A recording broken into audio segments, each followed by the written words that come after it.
Back to this second segment of the show for today. The topic is the uprising in Syria, and the guest is Dr. LMadu2, who has given us some extraordinary information in reference to the ethnic makeup of Syria, and a situation that really makes it almost impossible for the current Syria president to really do anything in terms of his own administration. Of course, Dr. LMadu2, let's pick up where you left off in terms of how this all happened.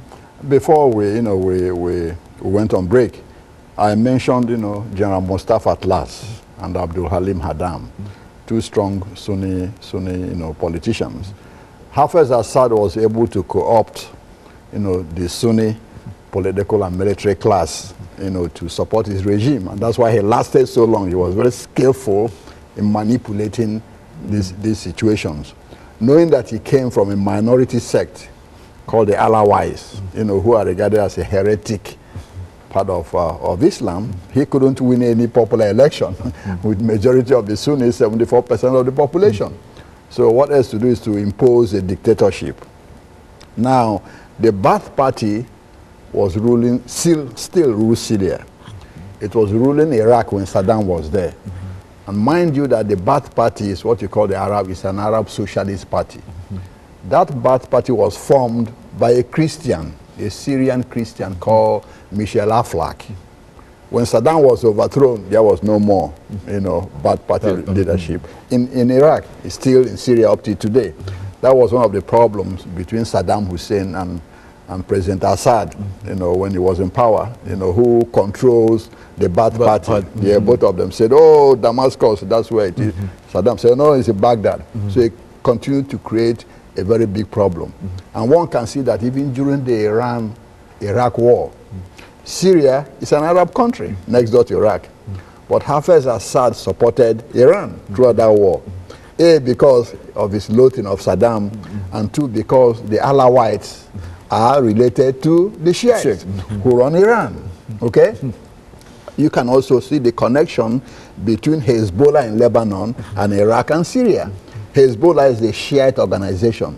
Okay? So Assad is a Alawite, which is Shiite, and the Iranians are Shiites. So they are funneling guns and arms to Hezbollah. You can see the connection. Okay?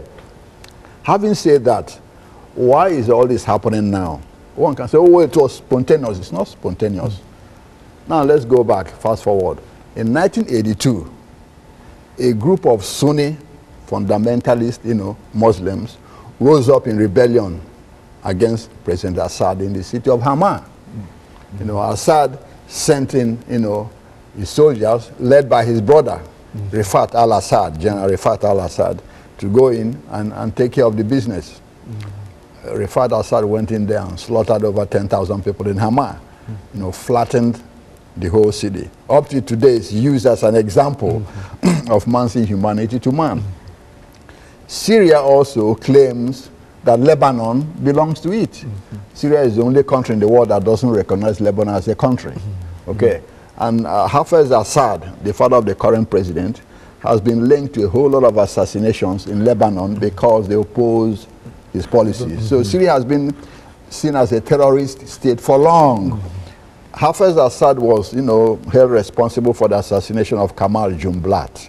Jumblat was the leader of the Druze sect in Lebanon who opposed him when they were fighting against the PLO in 1975, the Lebanese Civil War. He was held responsible for the assassination of Bashir Gemayel, who was the commander of the Lebanese forces, after he was elected president of Lebanon, because he feared that Gemayel was close to Israel and be used against Syria if he stays as president. He was assassinated about 3 days or a week after he became president. He was also held responsible for the assassination of René Mouawad, who was elected president of Lebanon because he wanted to be independent of Assad. Recently, you've heard of the assassination of Rafiq Hariri, which occurred under the Bashir Assad, his son.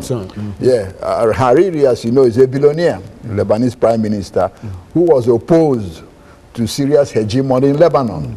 Then he was blown up, The UN is still investigating that case. It was linked back to Bashar al-Assad. So The Assads do their business quietly so that nobody traces it back to them. Unlike Saddam, like we said here before, the Assads are polished and sophisticated killers. Saddam's like a street killer. You know what I mean? Okay. Now, having said that, what is the implication for the region of what's happening in Syria? Very important. Israel first.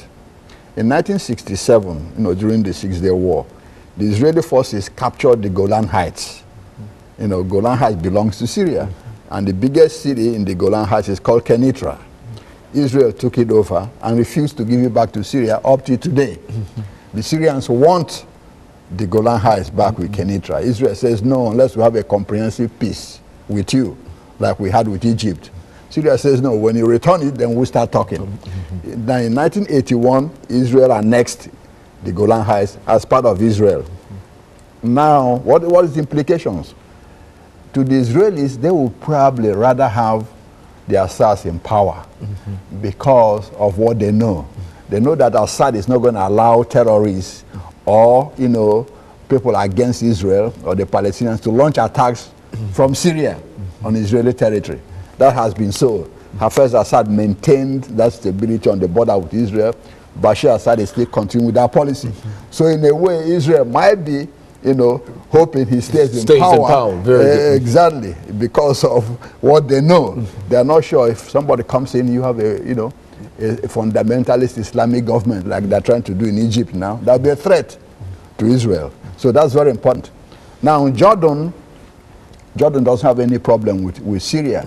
Now, Saudi Arabia and other countries are asking King Abdullah of Jordan to make Jordan, available for them to ship arms to the Syrian National Council, the rebels.